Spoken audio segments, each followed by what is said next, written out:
So when you saw the Paris Olympics, 2 gold medal winners in women's boxing actually were born with biological male chromosomes, you think that's right? There is nothing to the story that the boxer that prevailed was ever a man. And yet you know nothing. that they... There's no evidence of it. It was a viral right-wing story. Hang on. It has been reported that they tested positive for male chromosomes, right? If you know better, tell me. That's not the full... I do know better, and I will tell you. In this video, David Pakman shuts down Piers Morgan in this heated debate we have over here. Piers Morgan and David Pakman talk about some major topics, discussing things like Trump's McDonald's visit, Kamala Harris's identity politics, and the fairness of transgender athletes in sports.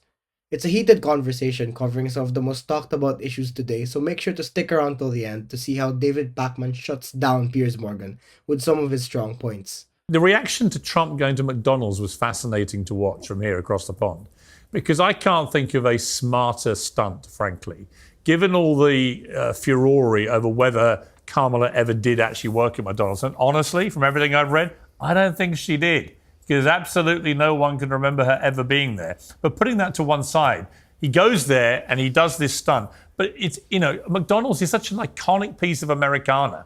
It's the kind of all-inclusive place where everyone can afford to go there. Pretty much anyone could end up running a franchise if you work hard enough and you get a bit of luck and a fair wind behind you. And there he is in his hatch, having fries and fries, handing out packages. And yet all I saw from the left was a lot of scorn and mockery, as if somehow him doing this was something to be laughed at. I did not see it that way. I thought this was really smart politics by Trump. And actually what the Democrats should have done was just very quickly move on and find something better to talk about, rather than looking like they think this is somehow all rather demeaning, because that's not how regular Americans would have seen it. Discuss. Yeah, listen, I mean, I spoke about this 5 minutes on Monday and I've moved on. So I agree with you. I mean, I'm only talking about it now because you brought it up. I don't think it was as brilliant as maybe you're suggesting. You know, they closed down a store and hurt that store financially on that day in terms of sales. And Trump at the end of the day saw it as something to help him. If he had gone there, well, hold on a second. I'm one sentence in. If he had gone there and said, I put on the apron, I did the fry-o-later, and now I recognize that a $7.25 minimum wage, which has been the same almost 20 years, isn't going to cut it. That would have been really interesting and shown he cares about someone other than himself. Instead, it was about rehearsed drive-through and wearing the apron and pretending David, here's to know what's going on. I'm jump and in it's Kamala Harris who said, I support a familiar? $15 an hour minimum wage. Piers Morgan starts by hyping up Trump's McDonald's visit, which is a few months ago when he went to work at McDonald's at the fry station for a little bit, saying it's this genius political move to connect with regular Americans. He even tries to drag Kamala Harris into this. But David Pakman shoots back, saying, yeah, maybe it had some political value, but Trump kind of missed the point here. The store was closed for the day, which actually hurt the franchise financially. And David brings up the real missed opportunity here. Trump could have used that moment to actually talk about raising the minimum wage, which has been stuck at $7.25 for 20 years already. Instead, it was just another show, a performance for the cameras.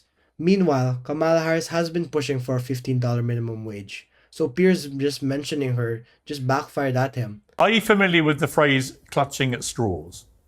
I hope that I'm sorry, you glitched. What's the phrase? Does the phrase clutching at straws cross the pond in a way that you understand?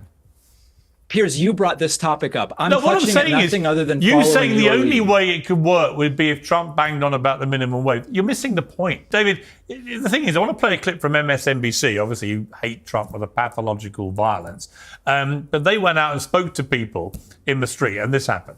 Trump talks about this a lot. He says, you know, Kamala Harris became black when it was convenient. Yeah. Can you talk to me about, do you agree with him on that? Do you feel like she's wearing her blackness? Absolutely. She's sworn into when she sworn to the Senate, it was as the first Indian American. Thank you. Which is, it's fine. We don't care. We all know she's not black. Let's understand that. We are all clear of that. But my point of view, and like I told you earlier, she's already been there. She's in office right now. I mean, David, that's pretty devastating when you hear that for Kamala Harris, isn't it? They all think she's a bit of a phony. who's basically using them as a community. Those two people did say that, but if you look at any public opinion survey, this is not ranking anywhere. And there still seems to be confusion about the concept of being biracial. But no, I don't think that's really devastating at all. And in fact, I think that, I don't know what interviews Brandon's been watching, but she just did an interview yesterday with NBC where she was almost goaded by the interviewer. Why aren't you talking about being a woman and being Black? And she said, people can tell what my identity is. I'm running on policy, and then people can judge the identity however they want. She's stepped away from identity politics, which I think is fantastic, by the way. Piers Morgan starts by accusing David Pakman of clutching at straws over a clip from MSNBC where a couple of people criticized Kamala Harris for using her identity to pander. Piers calls this devastating for her, suggesting it makes her look inauthentic.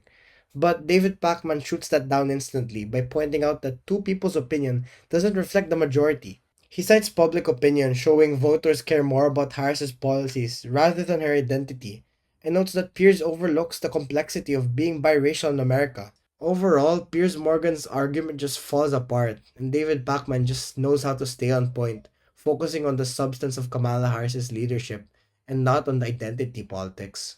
Also, like and subscribe if you want to see more of this content.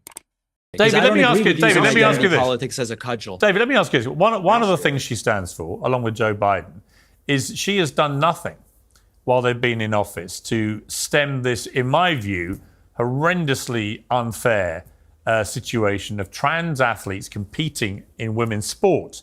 And an astonishing survey has just come out today by the United Nations that reveals that female athletes have lost 900 medals to transgender rivals competing against them in women's sporting categories. This is a UN report.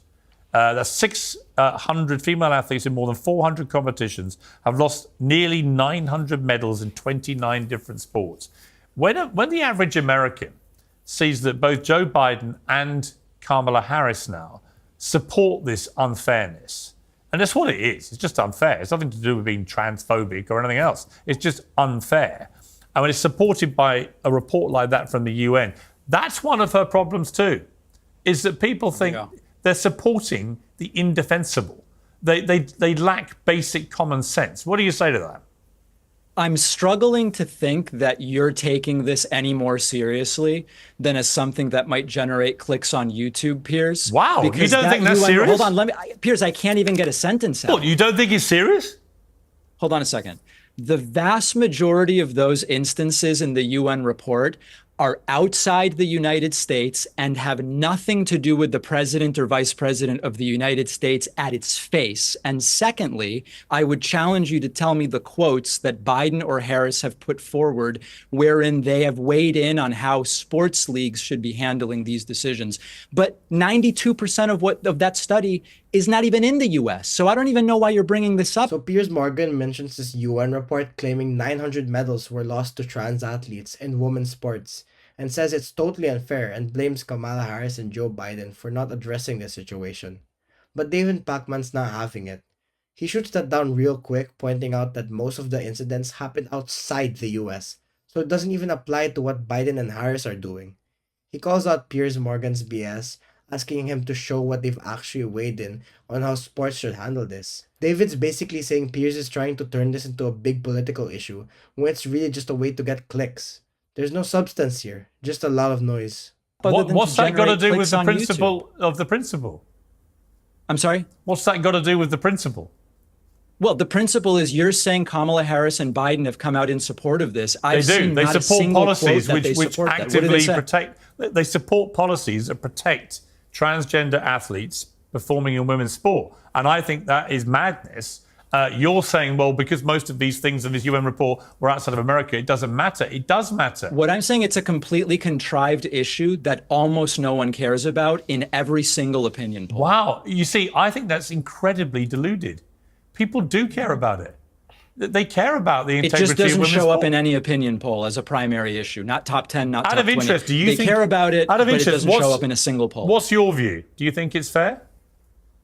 I think that it depends on the sport, and I think we need to talk about this for probably 90 minutes to really have a productive conversation. Really? So when you saw the Paris Olympics and you saw two gold medal winners in women's boxing who actually were born with biological male chromosomes. You think that's right? That is not the truth as far as I understand it. I Really? don't know who you're talking about. If you can name them, then maybe we can get into more detail. Well, you know what I'm talking about. It was well publicized. Well, tell me. Tell me who you're talking about. I can't remember their exact names. There were two gold medal winners. Well, I can find them now if it helps you. I don't know why the names matter. The one who was the source of a lot of viral articles was born a woman, always lived as a woman, and always competed as a woman. I'm sorry? What was her name?